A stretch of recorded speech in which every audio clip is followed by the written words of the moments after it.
estamos en el tiempo de la nata, que es un tiempo, es una fiesta en realidad de pre-cosecha. Es un tiempo cuando los campos comienzan a florecer, comienzan a aparecer, bueno, tú puedes ver en los campos alrededor que hay flores en las papas, el maíz está comenzando el choclo comienza a llenarse. Es un periodo en el cual se agradece mucho al abuelo carnavalón, que representa a los espíritus ancestrales, representa a los achachilas. Dentro de la cosmovisión aymara es bastante particular, bastante generalizado en esta parte de los Andes, involucrando además a Perú y a Bolivia, como un rito esencial en la vida cotidiana de los pueblos andinos. Toma y toma y toma, ay, ay, ay, toma y carnaval, carnaval que es este. Ay, ay, ay, toma y carnaval. Eso bailaban las veteranas.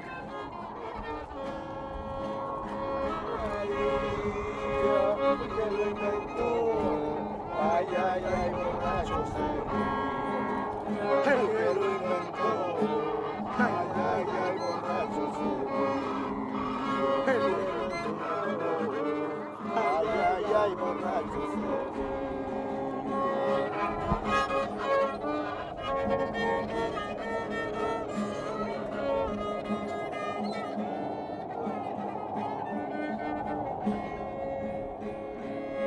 Por eso el abuelo carnavalón tiene ese carácter tan sacro, tan sagrado, que no es llegar y decirle, poderle faltarle al respeto, por ejemplo, o robarle. El abuelo es un abuelo muy castigador y exige ciertos ritos a lo largo de los años. El abuelo carnavalón representa ese espíritu ancestral que reaparece, reemerge para compartir con sus hijos, para bailar con sus hijos y para bendecir esta tierra.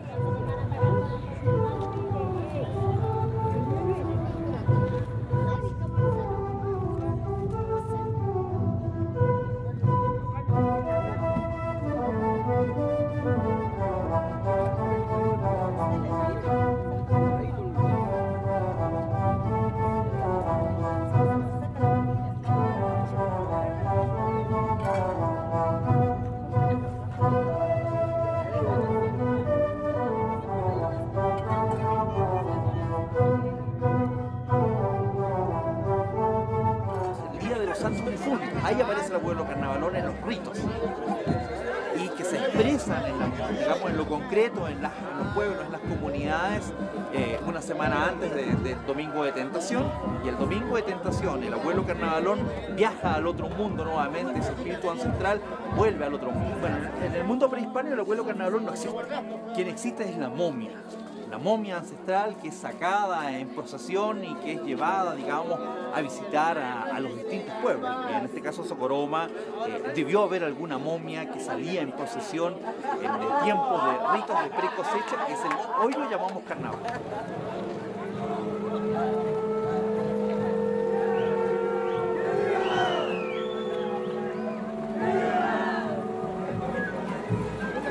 ¿Qué te ha pasado?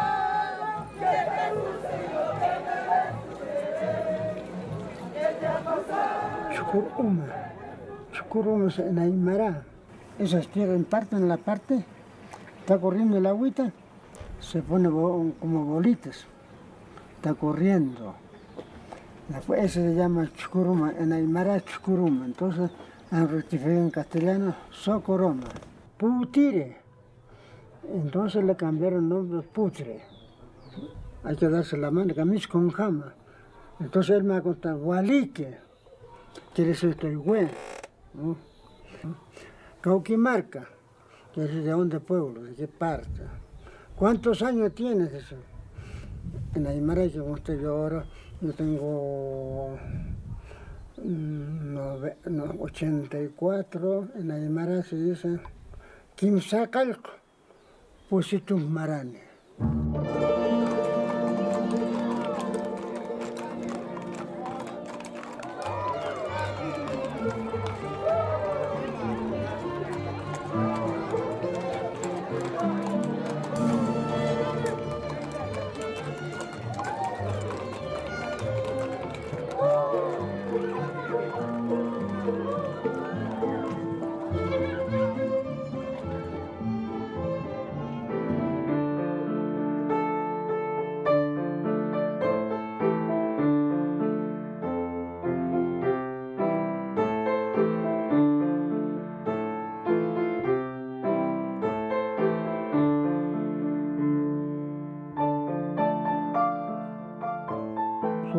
pertenencia a Chile, esta adopción que ha hecho Chile de Celso Garrido Leca como compositor, tiene mucho que ver con esta presencia importante e involucrada con el medio musical chileno de entonces, muy activo además políticamente.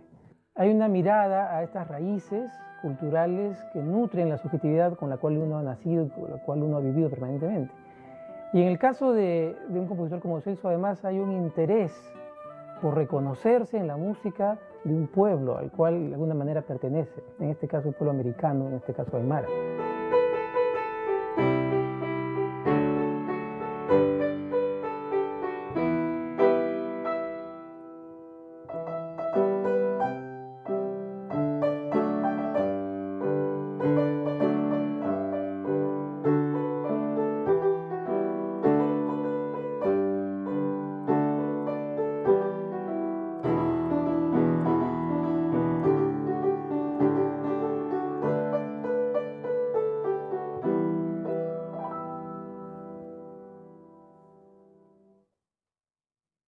Lo que hace es tomar probablemente una melodía de un sicuri, escuchado allá, o es probable que también sea un sicuri imaginario, más bien en quedarse como con esta esencia, con este alma, con este sonido más bien etéreo, que no es ninguna nota particular, no es ninguna melodía, sino que se va construyendo con estas sensaciones.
La música no ha sido siempre la misma, en realidad. La música del siglo XVI fue una música distinta, en realidad con instrumentos de viento, preferentemente zampoñas, y en la colonia se han ido incorporando nuevos instrumentos que van generando o dan origen a la tarca en realidad.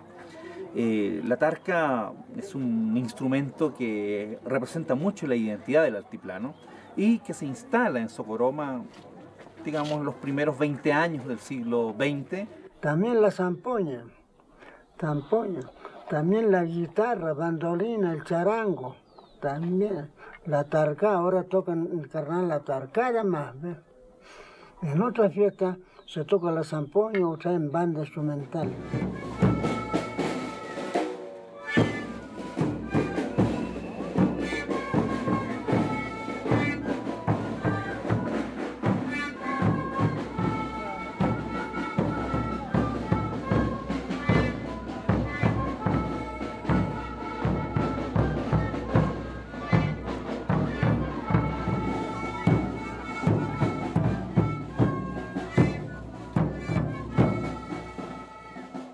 Es una música para compartir, para expresar alegría. Los ritos de precosecha, como el carnaval, también son ritos que permiten fomentar el pololeo, por ejemplo. El día de hoy podríamos llamarlo el pololeo.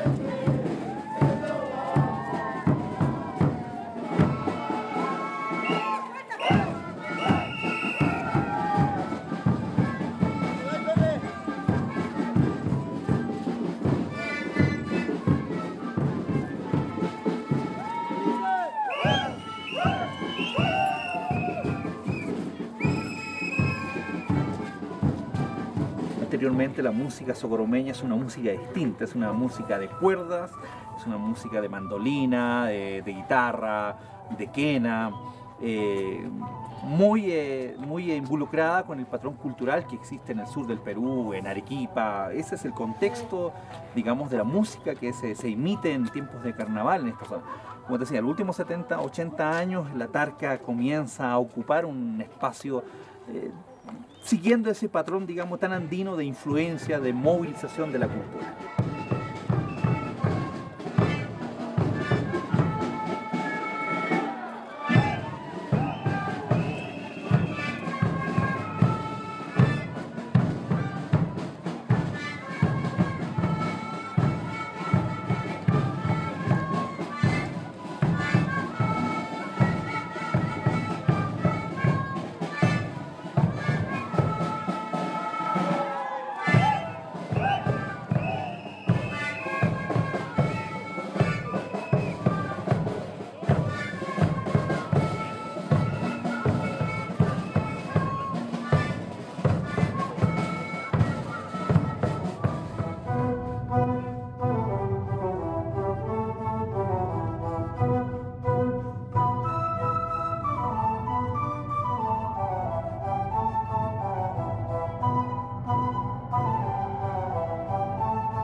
Y cuando tú piensas en una quena, por ejemplo, tú ya traes una imagen cultural de la quena.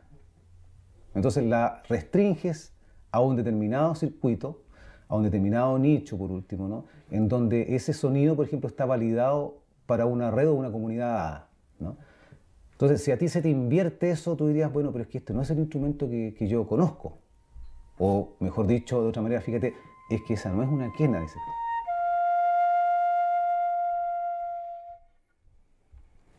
Ya no es tan quena, ¿cierto?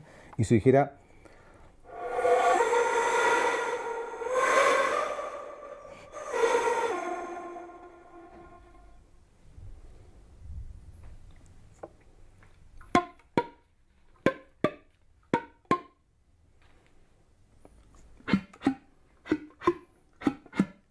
Un imaginario sonoro significa que no está y lo estamos construyendo, ¿me entiendes? Entonces, para construirlo, uno dice, a ver, ¿qué me sirve si quiero armar una determinada, ¿no es cierto?, obra, no en el sentido de la obra musical, sino que una construcción, ¿me entiendes tú? Y eso a nosotros nos lleva, por ejemplo, a no tener prejuicios en qué sonoridad, por ejemplo, qué técnica nos puede servir de otro instrumento venido de otra cultura. Y eso usarlo, ¿no es cierto?, en la medida que veamos que efectivamente nos ayuda a construir este imaginario nuestro. En el 60%, ¿no es cierto?, es el intérprete el que hace el instrumento. Y esas son las cosas que a nosotros nos interesa, te das cuenta, buscar.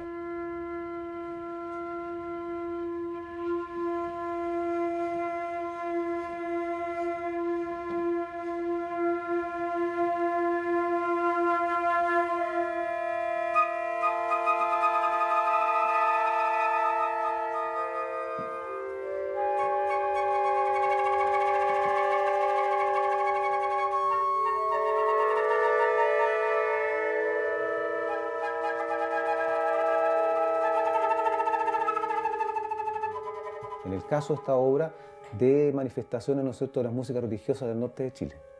Entonces tú escuchas la obra, la flauta, claro, como dices tú, genera esa atmósfera, ¿no es cierto?, al tocar sonidos que no son con el sonido del timbre limpio, ¿no?, sino que más bien aire sucio, ¿no?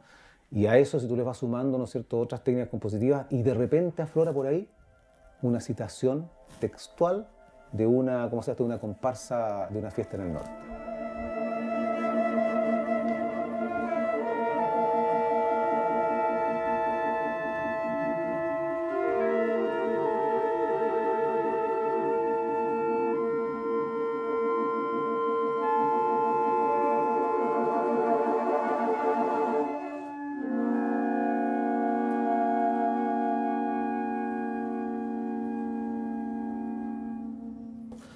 Estamos explorando, te digo yo, ni siquiera el 0,1% de esto. Pero lo que se demuestra como posible es impresionante. Y América Latina, o la América en general, ¿no es cierto?, es como el continente de la flauta. Están prácticamente presentes todos los tipos de producción sonora y de flauta.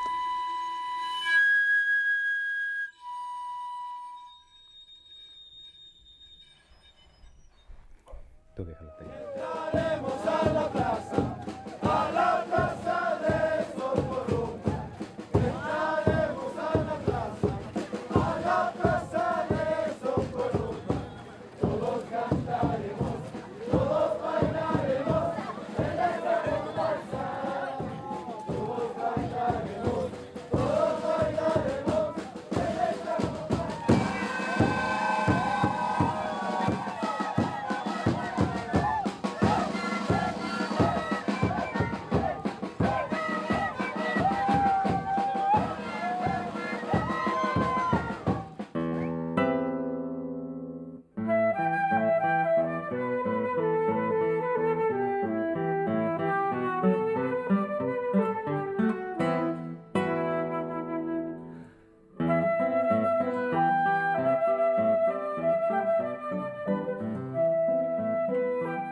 Un baile andino es un baile individual. Todos los bailes representan la uniformidad, representan un espíritu colectivo, la colectividad. Por eso tiene ese aire de monotonía.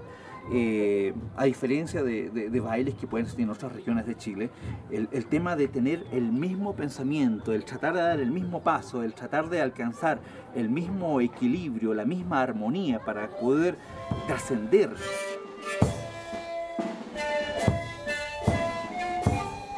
Debe expresar el espíritu colectivo, porque solo así puedes trascender y enviar el mensaje al espacio sagrado.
La identidad de los indígenas coloniales de Arica y Parinacota es la fusión de una tradición de las antiguas colonias aymara y de la población costera Cole o Yumbo. En este mestizaje es donde se genera un nuevo lenguaje, ¿no?, que a mí, por lo demás, me parece muy pertinente porque la música académica tiende muchas veces a disociar el mundo de la propia identidad, y sobre todo cuando se refiere a determinadas culturas, como válidas para la creación personal, ¿no?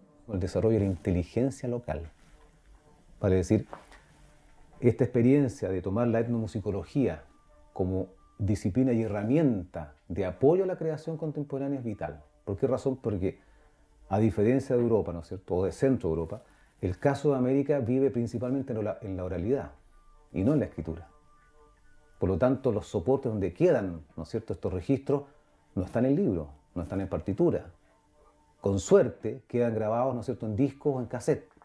Por lo tanto, allí la información que se requiere es ir al terreno, convivir con la gente, y no es solamente una copia mecánica, así que es una fotografía, a ver, páseme sus cancioncitas que yo las voy a usar. No, porque tú te involucras con la cultura. Es como que nos hubiéramos empoderado de esta subjetividad del poblador altiplánico y como que desde adentro vamos creando una música como desde adentro. Las prácticas culturales existen un cierto patrón similar en la forma de expresión cultural. ¿Por qué? Porque Tiwanaku fue una cultura o una civilización que fue influenciando, fue transmitiendo su legado a muchos pueblos, y muchos pueblos lo van a adoptar. Y a partir de eso vamos a encontrar que en los siglos posteriores vamos a encontrar cierta uniformidad. ¿Cuál es la diferencia? Lo lingüístico.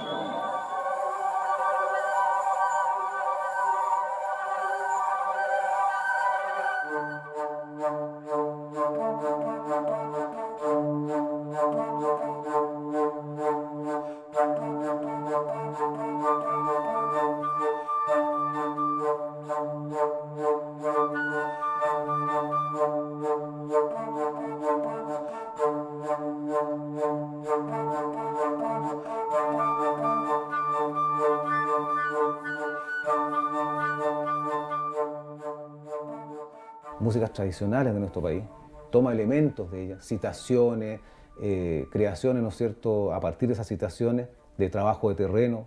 Especialmente en el Perú, como seguramente en ciertos sectores de acá de Chile, uno tiene mucho acceso a estas cosas porque están como una cultura viva permanentemente, transponiéndose las barreras y con estas migraciones permanentes, ¿no? Que el hombre andino debe interlocutar, debe interrelacionarse con los seres humanos, por un lado, con la naturaleza y con las fuerzas sobrenaturales. Esta triada es la que está siempre presente. Cuando uno hace las costumbres, tiene que estar siempre pensando en estos elementos que le permiten expresar su identidad y expresar sus sentimientos. Y nuevamente vuelve este tema de, si no lo hacemos en un espíritu colectivo, obviamente las cosas salen mal.